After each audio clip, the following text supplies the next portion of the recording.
Good morning class. Ridhichand Chaudhary महाविद्यालय से मैं आज आपके सामने बीए फर्स्ट सेमेस्टर में हमारा टॉपिक है संप्रत्यय अधिगम के निर्धारक। ये हमारा लास्ट टॉपिक है। इसके बाद हमारा कॉन्सेप्ट फॉर्मेशन जो है वो फिनिश रहेगा। ठीक है, तो यहाँ पे अगर हम बात करें कि कॉन्सेप्ट फॉर्मेशन यानी कि जब भी कोई संप्रत्यय बनता है या सीखते हैं तो वो बनता कैसे है, क्या कारण होते हैं, उसके निर्धारक कौन कौन से होते हैं। तो पहला पॉइंट यहाँ पे है उत्तेजक संबंधी कारक, यानी कि एक स्टिमुलस होना चाहिए जो आपको किसी भी चीज़ को सीखने के लिए उत्तेजित करे। ठीक है, तो एक स्टिमुलस होना बहुत ही ज़रूरी है जो आपको किसी भी कॉन्सेप्ट के बारे में सिखाने के लिए तत्पर करे। ठीक है, तो इसमें ज़रा सा लिखिए,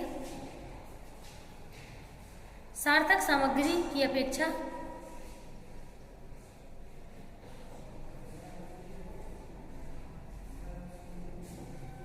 निरर्थक सामग्री के लिए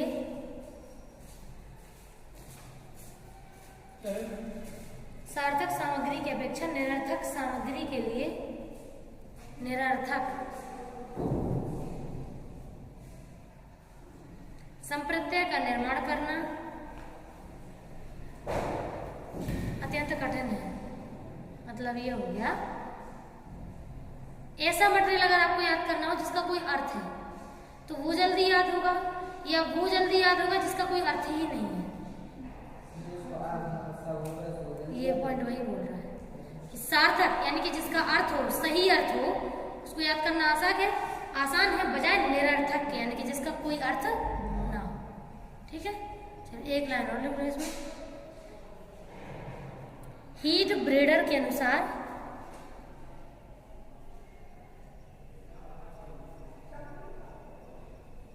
अंकों की अपेक्षा तुलना में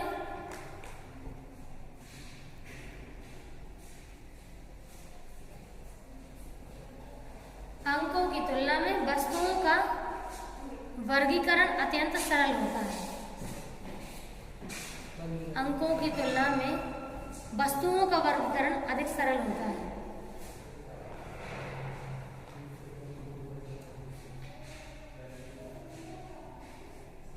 चलिए अब है सेकंड पॉइंट, सूचना प्रतिपूर्ति, जिसे बोलते हैं इंफॉर्मेशन फीडबैक। आप जानते हैं जब आपको कोई सूचना प्राप्त होती है तो आप अपनी प्रतिक्रिया देते हैं कि नहीं देते हैं?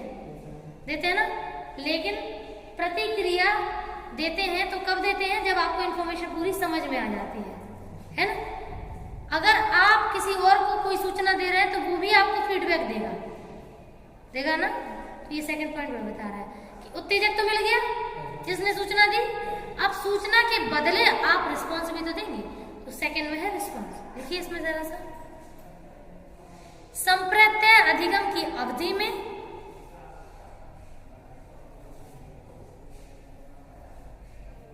यदि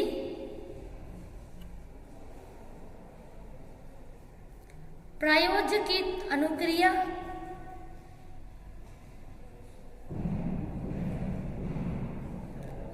प्राप्त होने पर प्रायोज्य की अनुक्रिया प्राप्त होने पर चलिए तो लिखिए इसमें, प्रायोज्य की अनुक्रिया प्राप्त होने पर सही या गलत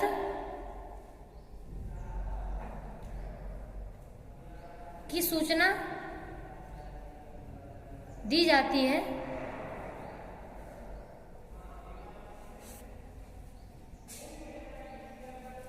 तो अधिगम शीघ्र होता है। इनके कहने का मतलब है अगर आपको कोई सूचना मिली और आपको साथ में ये भी बता दिया गया कि ये सूचना सही थी या गलत थी, तो इसका भी इंप्रेशन पड़ता है कि आपको सूचना जल्दी ही याद हो जाती है, उसका जो कॉन्सेप्ट है वो जल्दी बन जाता है। ठीक है, जैसे मान के चलो हम कभी पढ़ाते पढ़ाते आपको बता देते हैं कि जो ये फॉर्मेट जो पढ़ रहे हैं ना बेटा, वो बिल्कुल ओरिजिनल थ्योरी है। जैसी पेवलोव ने अपने मुंह से दी होगी वैसे ही आपको हमने पढ़ा दी है। तो इसका मतलब है कि अब आपको दिमाग में ये बैठ गया कि अब आपको यहाँ वहाँ की गुमराह वाली थ्योरी पढ़नी ही नहीं है, क्योंकि आपको ऑथेंटिक थ्योरी मिल चुकी है। तो इसका भी इंप्रेशन पड़ता है। मान लो अगर आपको कोई ऐसी चीज पढ़ाई गई जिसमें बोला गया कि हम श्योर नहीं है, डाउट हो सकता है, एक बार आप गूगल से चेक कर वो भी आपके दिमाग में रहता है बेटा। वो आज छुट्टी पे है। अब आप ऐसा करो, या तो कल आओ या मंडे को आओ। हाँ ठीक है। तो ये भी जरूरी है कि सूचना जो आपको मिली है वो आपको कैसे मिली है, सही है कि गलत है, उस हिसाब से भी आपको जल्दी कॉन्सेप्ट याद होता है उसका। ठीक है, नहीं तो ऐसे तो कथा जैसे माजत जाओ ना आप ही को जो समझ में आऊँ ना हमारी को रिस्पॉन्स मिल रहा फीडबैक का, तुम्हारा समझ में आ भी रहा नहीं है ना। तो फीडबैक बहुत ही जरूरी होता है। जैसे एक बच्ची थी हमारी क्लास में बहुत पहले, पता है जब भी पढ़ाते थे वो कभी फेस से एक्सप्रेशन ही नहीं देती थी। सभी लोग ऐसे भी करते थे और मतलब कुछ ना कुछ एक्सप्रेशन देते थे, अब वो बिल्कुल एक्सप्रेशन नहीं देती थी। तो ऐसा डाउट होता था कि पता नहीं इसको शायद समझ में नहीं आया। तो इससे हम लोग कई बार हमसे उससे पूछते थे कि कोई डाउट है क्या, समझ में नहीं आया क्या? नहीं मैम समझ में आया। तो तुम रिस्पॉन्स क्यों नहीं देती हो? फीडबैक तो बहुत ही जरूरी होता है। फीडबैक से क्लियर होता है हमें कि हमको आगे बढ़ना चाहिए या वहीं रुकना चाहिए, है ना। तो ये थर्ड पॉइंट डालो, प्रतिक्रिया का स्वरूप। अब रिस्पॉन्स देगा पर्सन तो कैसे देगा वो देख लेंगे।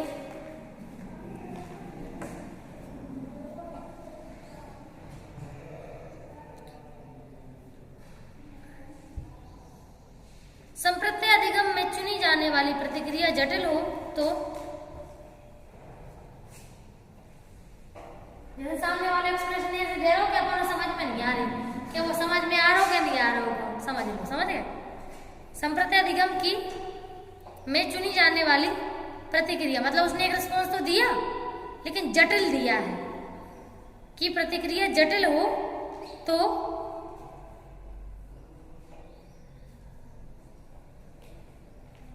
अधिगम में समय अधिक लगेगा।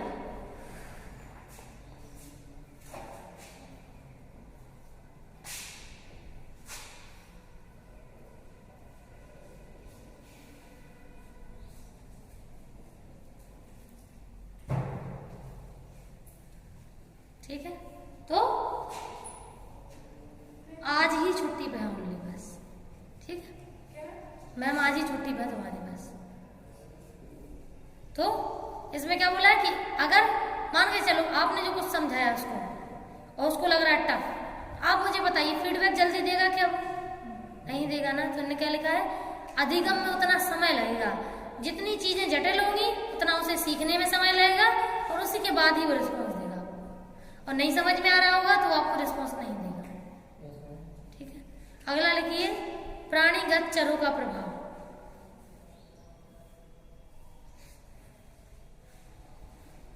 इसका मतलब होता है कि हर व्यक्ति अपने अपने तरीके से प्रतिक्रिया देता है ना।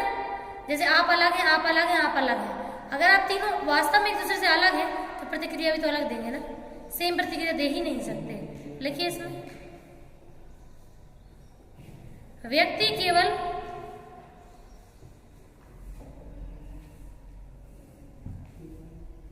वातावरण संबंधी उद्दीपक से प्रभावित ही नहीं होता बल्कि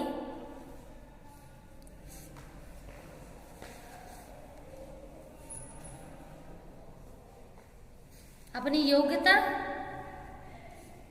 क्षमता,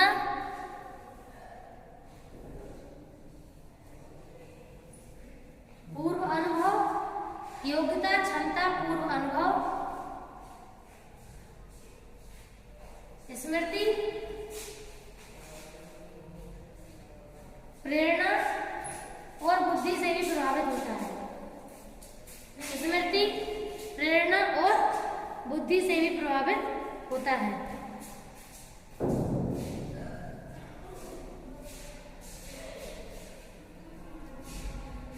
ठीक है, इसमें क्या बोला है, प्राणीगत का मतलब क्या है, हर व्यक्ति अलग है।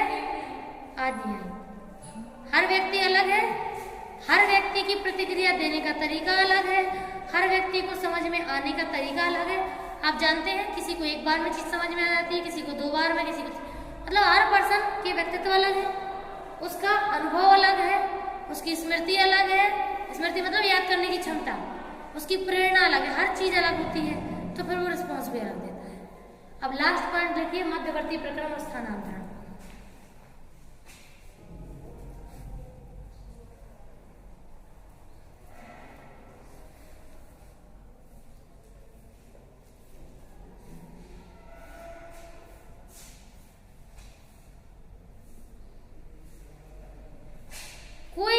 प्रतिक्रिया देने के लिए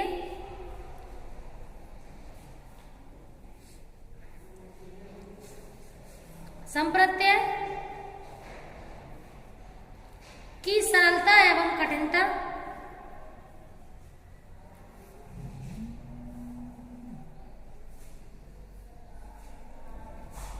उसके साहचर्य पर निर्भर करती है।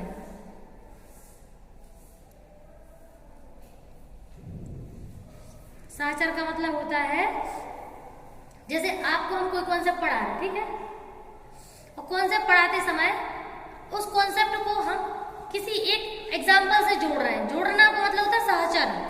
साहचर्य का मतलब होता है दो बिंदुओं को जोड़ना, उसे साहचर्य कहते हैं। तो कोई चीज पढ़ाते समय यदि किसी एग्जाम्पल से उसको जोड़ दिया जाए तो साहचर्य बिठाया है। अगर वो साहचर्य सरल हुआ तो आपको चीज समझ में आ जाएगी। और मान लीजिए कि कहानी कुछ और है और हम लोग उसकी जो एग्जाम्पल है वो कुछ और ही समझा रहे हैं, दोनों के बीच में साहचर्य नहीं बैठ रहा है, तो आपको समझ में भी नहीं आएगा। साहचर्य का मतलब यही होता है, जहां साहचर्य वर्ड होगा वहां समझ लेना कि दो चीजें आपस में एक दूसरे से जोड़ करके समझाने की कोशिश हो रही है। ठीक है, बस यहीं तक है।